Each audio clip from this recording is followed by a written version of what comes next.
मेरी बॉडी पे कर दे, इधर हटा दो इसके वो जो होते हैं सिस्टम सा। हाँ बस ठीक है हो गया।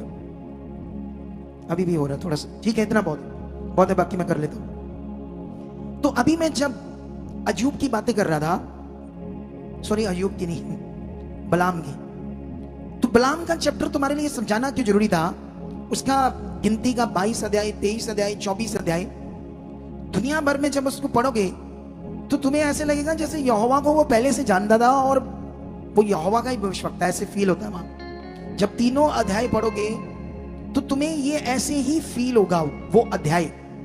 लेकिन मैं क्यों तुम्हें इसकी क्लैरिटी दे रहा था, ताकि मैं जब जब और भी वचनों को ऐसे अध्ययन कराऊं आपको, तो तुम्हें समझ आए कि हाँ परमेश्वर का वचन जब शुरू में लिखा गया तो वो लकड़ी के पत्रों पर लिखा गया था। पुराने समय में चेलों के टाइम में, आई डोंट नो, मैंने इसकी रिसर्च नहीं की, थोड़ा करके बता सकते थे उस समय पेपर आ चुका था कि नहीं। चेलों के टाइम में जब चेलों ने मत्ती, मरकस, यूहन्ना यूनानी भाषा में लिखा चेलों ने, तो चेलों ने क्या इब्रानी भाषा में लिखा था कि उन्होंने भी शायद यूनानी में लिखा था। तो उन्होंने क्या किया, उस समय पेपर था दुनिया में या नहीं आया था, अभी होंद में नहीं आया था ना, उस समय भी नहीं था। उस समय भी लकड़ी के पत्रे ऐसे शिल्कों के ऊपर लिखा जाता था। तो कब शिल्का फट गया, आगे पीछे हो गया, कोई पता नहीं। थोड़ा सा भी फट गया, घिस गया, कुछ हुआ, तो पढ़ने के बाद वो कॉन्टेस्ट चेंज हो जाएगा, आगे पीछे हो जाएगा। पिछले दिनों में मैंने एक फोटो दिखाई थी तुम्हें, इसीलिए वो शायद फोटो इनके पास होगी, रिमकल के पास, वो पत्रों की, लकड़ी के पत्रों की। अगर है तो थोड़ा सा दोबारा इन लोगों को दिखाओ, ताकि हम लोग उसे सही से कर सके, आपको समझा सके।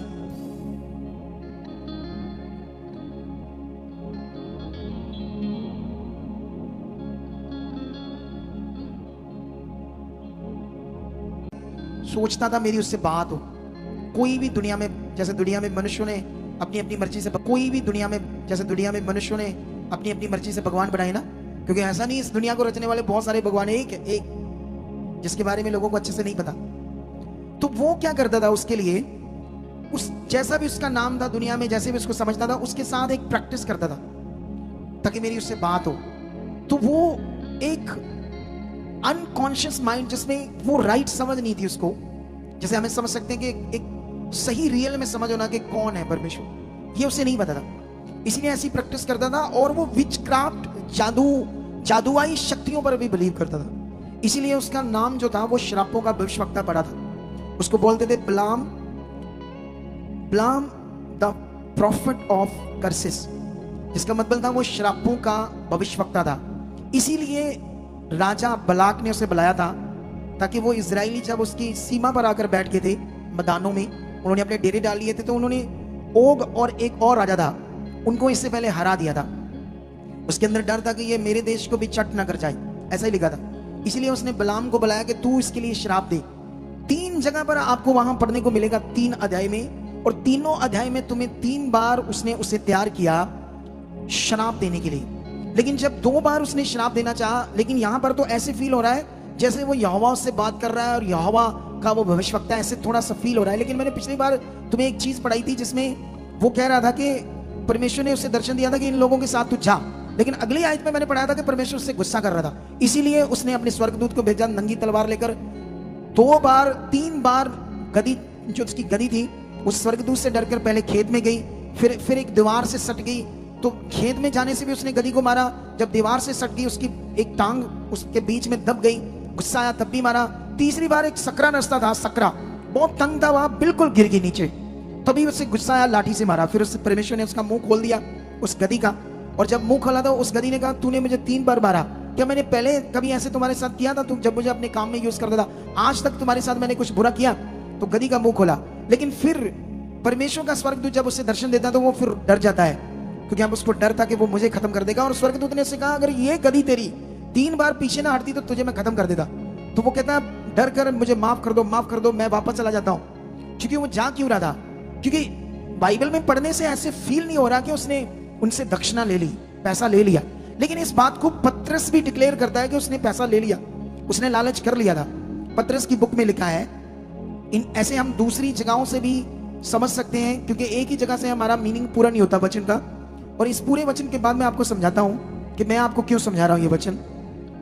तो ये वचन हमें मिलेगा 2 पत्रस में, ठीक है। और उसका 2 का 15 और 16 वचन पढ़ते हैं। क्या लिखा है?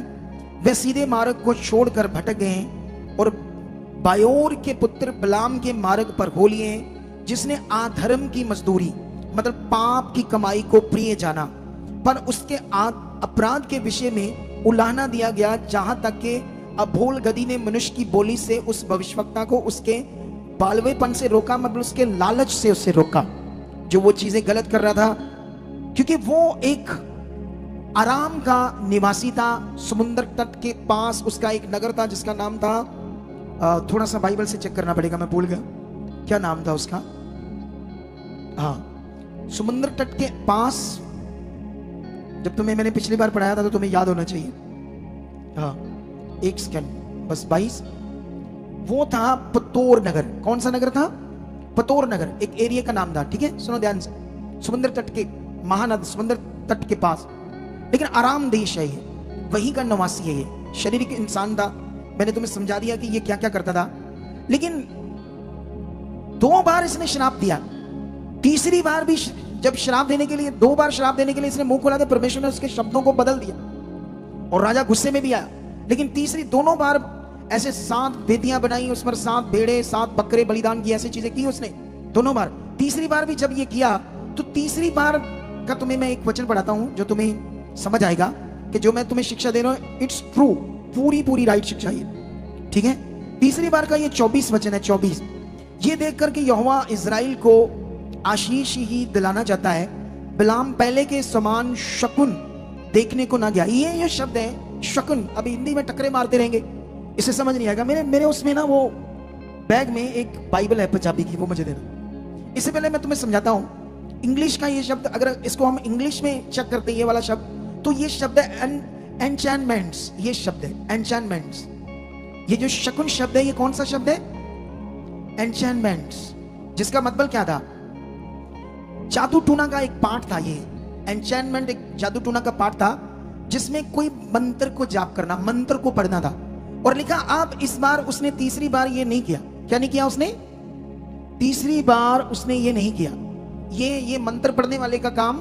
इसीलिए मैंने पिछली बार तुम्हें एक जगह पर पढ़ाया था कि उसने कहा अय्यूब के घराने के ऊपर ना कोई जादू टूना, ना कोई मंत्र चलेगा, और भावी करना मतलब उनके लिए कुछ गलत श्राप भविष्यवाणी करना कोई अर्थ नहीं रखता परमेश्वर के लोगों पर। ये भी उसने अपनी वाणी में बात की थी, अपने शब्दों में। लेकिन यहां पर मैं तुम्हें पंजाबी के बाइबल से ये चीज समझाता हूं। यहां पर क्या लिखा है, ये देखो क्या लिखा है पंजाबी की बाइबल 24 में लिखा, जद बिलाम ने वेख्या कि यहोवा दी निगाह विच इजराइल ਨੂੰ बरकत देना ही चंगा है, ਤਾਂ ਜਿਵੇਂ पहले कदी कदाई। ये पंजाबी वाले ने भी थोड़ा इतना अच्छा नहीं लिखा। पहले जब वो इदा करदा सी, ਉਹ ਹੁਣ जादूगਰਾਂ ਨਾਲ ਮਿਲਣ ਲਈ ਨਾ ਗਿਆ। ਇੱਥੇ ਉਹ शब्द आ गया ना, पंजाबी की बाइबल में आ गया ना वो शकुन शब्द, मतलब जादूगरा ना, मतलब वो जादुआई जो सिस्टम था, जो वो मंत्र जाप करता था, दुष्ट आत्माओं के द्वारा ऐसी चीजें करता था लोगों के श्रापों को देने के लिए। अब उसने ऐसे तीसरी बार नहीं किया। कितनों को बात समझ आ रही?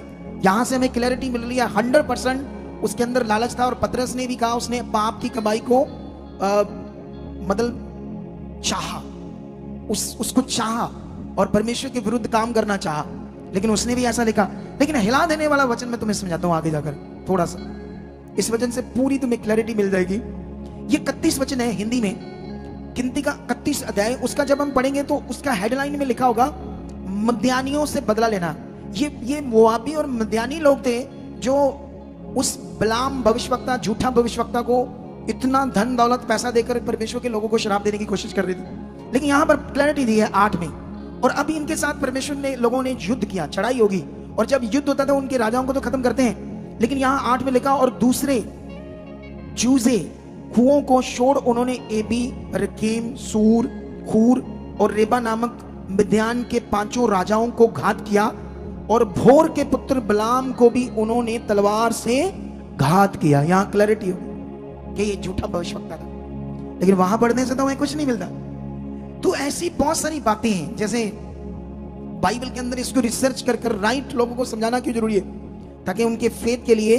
और इस वचन से हमें यह समझ आती है कि परमेश्वर जब हमारे साथ है, ना कोई जादू, ना कोई ब्लैक मैजिक, ना कोई टोना, ना कोई हथियार, ना कोई शैतान का अटैक तुम्हारे ऊपर काम नहीं कर सकता। आमीन ऊंचा, बरकत ऊंची। लेकिन इसके लिए तुम्हें समझना होगा मुझे क्या करना है, क्योंकि आपका रोल बड़ा है। जीवन तुम्हें चाहिए तो रोल भी आपका है। अगर आपका कैरेक्टर, आपका रोल राइट नहीं है तो तुम फंसते रहोगे। इन दिनों में बहुत सारे गर्मी के कारण लोग नहीं आ रहे, लेकिन क्यों? मैं उनसे पूछना चाहता हूं क्यों ऐसा कर रहे हो। उनको आंसर देना होगा मुझे, हम क्यों ऐसा कर रहे हैं। तुम्हें ऐसा नहीं करना। ये मीटिंग तुम्हारे लिए जीवन है, लाभ है, खजाना है। तुम्हें आना है, रेगुलर बनना है। अगर दूसरे स्टेट से हो 1.5-2 महीनों के बाद आओ, 2 महीनों के बाद आओ। दूर ज्यादा स्टेट है 2.5 महीनों के बाद आओ। अगर तुम उसमें हो, वो जो निकोबार अंडमान, ऐसे करके निकोबार अंडमान द्वीप से भी लोग आते हैं, जो समुद्र के बीच से आते हैं, समुद्र से भी बाहर इंडिया, मतलब इंडिया का जो इंडिया में ही है वो लोग भी, समुद्र इंडिया का ही है, वो भी इंडियन है। लेकिन वो कहते हैं 2-3 दिन तो मैं पानी में, समुद्र में, जहाज में लगते हैं आगे से ट्रेन पकड़ने के लिए। तो वो बड़ी दूर हो जाता है, आगे भी 2-3 दिन लगते हैं उनको। तो वो जल्दी नहीं आ सकते। 3-4 महीने बाद आओ, 4 महीने 5 महीने बाद तो एक बार जरूर आओ, अगर दुनिया में कुछ जबरदस्त बनना है तो। आमीन ऊंचा, बरकत ऊंची, हालेलुया। कितनों को बात समझ आ रही? लेकिन अभी मैं तुम्हें समझाना चाहता हूं, ये विषय सारा मन का है। मन की स्थिरता और परमेश्वर के साथ चलना और हमारी समझ, ये सबसे बड़ा विषय। अगर हमारे अंदर हम सही समझ से पकड़ रहे बात को, तो तुम कहीं धोखा नहीं खा सकते। और तुम्हें विश्वास में भी ठंडा नहीं होना है। विश्वास भी तुम्हारा गर्म, ऐसे स्ट्रांग चाहिए, क्योंकि जितना स्ट्रांग गर्म विश्वास होता है उतनी जल्दी काम भी प्रकट होते। अगर तुम ये करना शुरू कर दिया, आना शुरू कर दिया, ढीले से बैठे, ढीले से 12-1 बजे पीछे आकर बैठ गए, ये ढीला है तुम्हारा शरीर, तुम्हारा जीवन, तुम्हारी सोच। गर्म विश्वास, गर्म चाहत वाला बंदा कभी भी टाइम को खराब नहीं करेगा। वो टाइम से पहले आएगा, क्योंकि उसका गर्म विश्वास, उसकी चाहत तेज है, उसका मन तेज है, वो खोजी है, उसका मन बड़ा बहुत लगा हुआ खुदा के साथ। ऐसे जन की जिंदगी में बड़ी गवाहियां बनेगी, वो बड़े कामों को देखेंगे। कितनों को बात समझ आ रही है? हालेलुया। समझ आ रही है, नहीं आ रही? तो इसीलिए तुम्हें समझना होगा कि तुम्हारा गर्म विश्वास भी चाहिए। हालात में रोना नहीं है, डरना नहीं है, सीख लो। ये क्या फायदा डरने का, रोने का?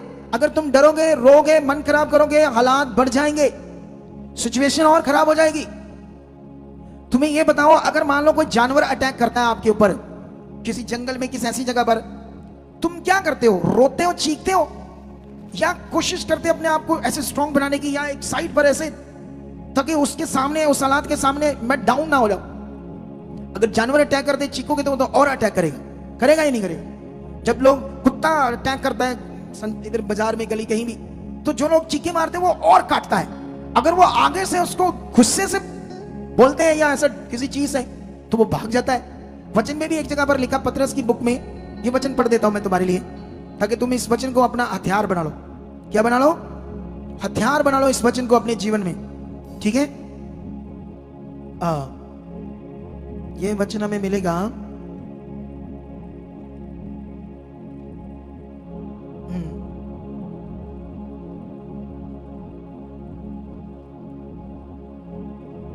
ये थोड़ा सा, या वचन, एक वचन थोड़ा सा नंबर भूल गया मैं।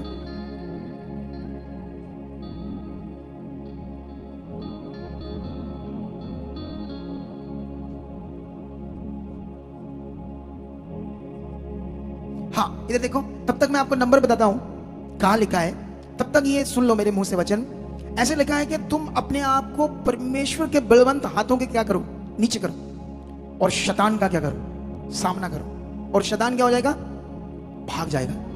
ये वचन ऐसे लिखा है। हम किसके बलवंत हाथों के नीचे? तुम अपने आप को उससे बाहर ना करो, डरो ना, हालात से मन खराब मत करो। अपने आप को उसके बलवंत हाथों के नीचे करके उस हालात का क्या करो? सामना करो। तो हालात क्या हो जाएगा? दौड़ जाएगा, खत्म हो जाएगा। कितनों को बात समझ आ रही? ऐसा तो करते नहीं लोग, कुछ छोटी छोटी बातों से कई लोग मन खराब कर लेते। ज्यादा तो मीटिंग करने से मन खराब कर लेते। हो जाएगी मीटिंग, आप परमेश्वर से प्रार्थना करो, परमेश्वर के पास जाओ, मुझे मीटिंग करनी है, खुदा आपके दास से कुछ बातें करनी है, आप करा चुके, देखना फिर बड़ी जल्दी हो जाएगी। तो ये चीज तो हम करते नहीं है और उल्टा पुल्टा कर देते हैं कुछ ना कुछ, ठीक है? हाँ, ये पतरस की बुक में नहीं है, सॉरी, ये मैं नंबर भूल गया था, मैंने आपको बताया था। तो ये लिखा है याकूब की पत्री 4 का 7 में लिखा है, इसलिए परमेश्वर के अधीन हो जाओ और शैतान का सामना करो तो वह तुम्हारे पास से भाग निकलेगा। हालेलुया। इसको पंजाबी में पढ़ोगे तो ऐसे लिखा, उसके बलवंत हाथों के नीचे करो। पंजाबी की बुक में भी ऐसे मैंने पढ़ा है, वहां पर ऐसे लिखा है। कितनों को बात समझ आ रही है? तो इसीलिए इस वचन को अपनी ढाल बना लो, ढाल। ये याकूब की पत्री 3 का 7 वचन था। तो इसे पकड़कर हमें आगे बढ़ना है। कितनों को बात समझ आ रही है? इसीलिए तुम लोगों ने अपने मन को क्या रखना? Strong, strong, strong. कितनों को बात समझ आ रही? और ये वचन जो मैं तुम्हें समझा रहा था, अगर बाइबल का एक वचन मैं तुम्हें और पढ़ाऊं, ये वचन मुझे मिलेगा मे बी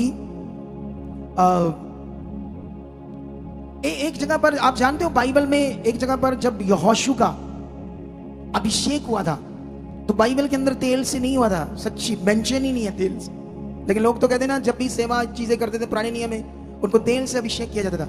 लेकिन ये संडे आपके साथ टॉपिक शेयर करेंगे। और यहोशू का अभिषेक मूसा और याजकों ने उस पर हाथ रखकर उसको ब्लेस किया और प्रेयर की, और उसको परमेश्वर के काम के लिए क्या कर दिया? नियुक्त कर दिया। उसको कोई तेल तूल डालकर कोई अनाइंट नहीं किया उन लोगों ने, मेंशन नहीं किया कहीं भी। कितनों को बात समझ आ रही है? लेकिन ये संडे टॉपिक स्टार्ट करेंगे। लेकिन अभी हम अय्यूब की बुक में जाएंगे जल्दी जल्दी, और आपके लिए एक वचन पढ़ेंगे जो बड़ा पावरफुल वचन है आपकी लाइफ के लिए, जिसे तुम्हें पकड़कर आगे बढ़ना होगा और खुदा की ताकत पर भरोसा रखना होगा। और वो कितना सामर्थ्य है, उस अनुसार अपने आप को परमेश्वर के साथ बनाकर रखना होगा। अय्यूब की बुक का ये बड़ा मैटर भी सॉल्व होने वाला, जैसे बलाम की शिक्षा। आने वाले दिनों में अय्यूब के बारे में भी जो लिखा है, शैतान ऊपर गया परमेश्वर के सामने, ये बातें, इसमें भी बड़ी डीपली बातें हैं जो तुम्हें समझकर आगे बढ़ना है। लेकिन फिलहाल मैं तुम्हें एक चीज बताता हूं। 1 से लेकर अय्यूब की पत्री 1 से लेकर कुछ 4-5 तक पढ़ते हैं। उस देश में अय्यूब नामक एक पुरुष था। वह खरा और सीधा था और परमेश्वर का भय मानता और बुराई से दूर रहता था। ये खरा, सीधा और भय मानता और बुराई से दूर रहता, इन चारों शब्दों को जल्दी इंग्लिश में लिखकर मुझे बता दो। उसके 7 बेटे और 3 बेटियां उत्पन्न हुई, और उसके 7,000 भेड़ बकरियां और 3,000 ऊंट और 500 जोड़ी बैल और 500 गधियां। मतलब जब ये पढ़ोगे तो वो इतना रिच हो गया था। वाई? क्यों इतना रिच, इतना बड़ा मनुष्य क्यों था वो? इतना पावरफुल क्यों था? इतनी संपत्ति, इतनी ब्लेसिंग, इतनी आशीष कि परमेश्वर भी उसके बारे में गवाही देता है, अय्यूब कि जैसा मेरा कोई दूसरा दास नहीं है। सोच कर देखो, अय्यूब के जैसे मेरा कोई दास और नहीं है। प्रेजेंट टाइम जब अय्यूब उस समय था, और उसके जैसा कोई नहीं था। आगे पीछे उससे भी ऊपर नीचे हो सकते हैं, लेकिन उस समय कोई नहीं था। कितनों को बात समझ आ रही? ये सीधा जो खरा है उसी को परफेक्ट लिखा ना, खरे को परफेक्ट लिखा है, ठीक है। और उसके बाद सीधा जो है वो अपराइट, यही है ना? आपने सीक्वेंस लिख दिया ना ये बातें, ठीक है। क्योंकि मेरे पास हिंदी का वचन है इसलिए मैं थोड़ा सा आपको समझा रहा हूं, ठीक है। और उसके बाद भय मानने वाला, वन हु feared God। और उसके बाद जो उसका बुराई से दूर रहने वाला, एंड रिफ्यूज इवल। इनकी चीजें मैं तुम्हें समझाता हूं बाद में, ये बातें तुम्हें समझाता हूं। तुम्हारे लिए बहुत जबरदस्त पकड़ने वाली ये बातें हैं। इनका जो महत्व है तुम्हारी जिंदगी में होना क्यों जरूरी है। अब सोचने वाली बात है कि अय्यूब के बारे में जब परमेश्वर बात कर रहा है कि उसके जैसा कोई उस प्रेजेंट टाइम में कोई दूसरा उसके जैसा दास नहीं है, तो ये एक फक्र वाली बात है, एक इतनी बड़ी बात है सोचने वाली। कितनों को बात समझ आ रही? अय्यूब क्या कर रहा था? वो जानता था कि जो कुछ परमेश्वर ने कहा है, उसका जो लॉ है, स्पिरिचुअल लॉ, उससे बाहर रहना और उसको तोड़ना परमेश्वर की डिसरिस्पेक्ट, परमेश्वर का निरादर है। उसने अपने माइंड को ऐसे सेट कर लिया था। कितनों को बात समझ आ रही? क्या हम नहीं कर सकते? कर सकते हैं। लेकिन इधर क्या होता? गर्मी लग रही है, पंखा चल रहे, गर्मी में भी ध्यान नहीं है परमेश्वर के वचन पर। अगर ध्यान है तो छोड़ दो ये बात। वो भीषण गर्मी से बचने के लिए हम बैठे हैं, ताकि उस गर्मी में हमारी जिंदगी ना चले जाए, जिसको नरक की आग कहते हैं। हम बचाए जाए। वचन की हर बात पूरी होनी है। अगर यहां लोगों को बाइबल के अंदर दुष्ट आत्मा के बारे में लिखा है, शैतान के बारे में लिखा है, तो वो है। बहुत सारे लोगों को, कई डेरे हैं, जैसे एक राधा स्वामी डेरा, उसको ये दुष्ट आत्मा के बारे में वो कहते कुछ नहीं होता। कई धर्मों में नहीं इसको मानते कि दुष्ट आत्मा होती है, शैतान होता है। लेकिन बाइबल में जो लिखा वो है। हम देख रहे हैं लोग छूट रहे, लोगों की जिंदगी का बुरा हाल शैतानी आत्मा ने किया है। उनसे पूछो, फिर अगर कोई मेडिकल ट्रीटमेंट है तो उसको ठीक करके दिखाओ। ऐसे लोगों को जो दुष्ट आत्मा के ग्रस्त है, कोई मेडिकल ट्रीटमेंट नहीं है, दुष्ट आत्मा ही है। यीशु मसीह ने चेलों को कहा दुष्ट आत्मा को निकालो। शैतान है, वो अपना काम कर रहा है। ये गंदी जिंदगी जो दुनिया जी रही है, गंदे काम कर रहे हैं, वो शैतान से ही, और वो चाहता है कि लोग जो है संसारिक वो गंदी जिंदगी जिए। कितनों को बात समझ आ रही? लेकिन यहां पर अय्यूब ने एक माइंड सेट कर लिया था कि जो परमेश्वर का लॉ है, उसकी बात है, जो उसने कहा है, उससे बाहर होना तो एक नाश है, उससे दूर होना अपने आप से धोखा देना है, अपने आप से धोखा देना। अगर तुम भी जो लॉ सीख रहे हो अकॉर्डिंग टू बाइबल, तो क्या तुम ये समझ रहे हो मैं जो सुना मैं कर रहा हूं या नहीं कर रहा? मैं इस बात में बना हुआ या नहीं हुआ? ये बात मैंने सीखी, इसमें कितना मैं बना हुआ? तो उसके बारे में लिखा, वो परफेक्ट था, अपराइट था और परमेश्वर का भय मानने वाला था। वन हु feared God, वो परमेश्वर का भय मानने वाला था। और ये जो बात लिखी, एंड रिफ्यूज इवल, अपनी जिंदगी से हर बुरी बात को वो दूर करता था, रिफ्यूज करता था, उसे अपने जीवन में काम नहीं करने देता था, वो परमेश्वर के सामने जाता था। कितनों को बात समझ रही? इसीलिए वो इतना पावरफुल था। लेकिन जो परफेक्ट शब्द है, मैं ये नहीं कहता कि वो पूरी तरह से सिद्ध था, उसने कोई गलती नहीं की थी। जैसे अभी हम भी है, कोई भी है, ऐसा तो नहीं है कि कोई उससे गलती नहीं होगी, छोटी मोटी हो सकती है। लेकिन वो क्या कर रहा था? परमेश्वर की इच्छा में अपने आप को सिद्ध बनाकर चल रहा था, कॉन्टिन्यू। कितनों को बात समझ आए? तो यही तो हमें करना है, बोलो। इसी का रिजल्ट तो अय्यूब के बारे में लिखा है, बाइबल में लिखा, पूरे ऊज देश में उससे कोई रिच नहीं था, सबसे अमीर था, सबसे धनी था। वाई? उसका कारण था उसकी खराई। वो अपने जीवन से रिफ्यूज करता था, बुराई को खत्म करके परमेश्वर की इच्छा में बनाता था। हम ये कितना कर रहे हैं? हम इस पर कितना ध्यान दे रहे हैं? हम कितना ध्यान दे रहे हैं? मैंने जो सुना है, क्या मैं अपनी जिंदगी में पूरा कर रहा हूं? अगर ये दिमाग हमारे मन में आ जाए, ये समझ हमारे अंदर बैठ जाए, तो तुम भी दुनिया में एक पावरफुल मनुष्य प्रकट हो जाओगे। कितनों को बात समझ आ रही है? अगर तुमने भी इस बात पर ध्यान दिया, क्योंकि मैं खुद भी ये ध्यान दे रहा हूं, कॉन्टिन्यू अगुआ होने के बावजूद इन बातों को मैं भी कॉन्टिन्यू ध्यान दे रहा हूं, इन बातों पर ध्यान दे रहा हूं। ये सेवक, पास्टर, इन सबको ध्यान देना चाहिए। कहां मुझसे मिस्टेक हो रही, कहां मैं आगे पीछे रहा, कहां मैं मुंह का अंगीकार गलत कर रहा हूं और लोगों को सिखा रहा हूं कि ऐसे चलो और खुद चलता नहीं हूं। सेवकों को भी ये ध्यान देना होगा। कितनों को बात समझ आ रही? ऐसा नहीं आप दूसरों को बोलो ये करो, पास्टर्स की बात कर रहा हूं, और खुद ना चलो, ये बैड बात है, बहुत बैड बात। और मैं अपने आप को इसमें बना रहा हूं, मैं भी अपने आप को रोज रोज इन बातों में ढाल कर चल रहा हूं। कितनों को बात समझ आ रही? रिजल्ट तैयार है, पावर तैयार है। 21 दिन का ये प्रभाव तुम्हारी जिंदगी के ऊपर काम कर चुका है। 21 दिन का फाइनल वचन तो तुम्हारी जिंदगी में आया, यही है जो तुम्हें करना है। बाइबल के वो वर्सेस, वो वचन जिसकी समझ ना आए, लिख कर रख लो, कंफ्यूज ना होना, उन पर आप मन आगे पीछे ना करना। हमारी टीम को उस पर पेपर पर लिख कर दे देना कि ये बातों पर खुदा के दास को बोलो प्रचार कर दो। सही समय पर जब हम भी उसकी रिसर्च कर लेंगे, सही मीनिंग आत्मा के द्वारा हमारे पास होगा, तो आपको हम बता देंगे। लेकिन याद रखना, किसी भी बात को लेकर आगे पीछे नहीं होना। अपने आप को जितना सुना, जितना आप जान चुके हो प्रभु को, परमेश्वर को, वो सामर्थ्य क्यों क्रॉस पर चढ़ा, क्यों मेरे पापों को उसने उठाया, और अब उसके बीच मतलब चलना और विश्वास करने से मेरे लिए क्या होगा, जितनी बातें तुम्हें समझ, उतनी में आप अपने मन को बनाकर चलते जाओ, उससे भी रिजल्ट आते जाएंगे। और जो नहीं पता, उसके लिए अपने मन को खोलने के लिए प्रेयर करो और आगे बढ़ो। कितनों को बात समझ आ गई? हालेलुया। तैयार हो?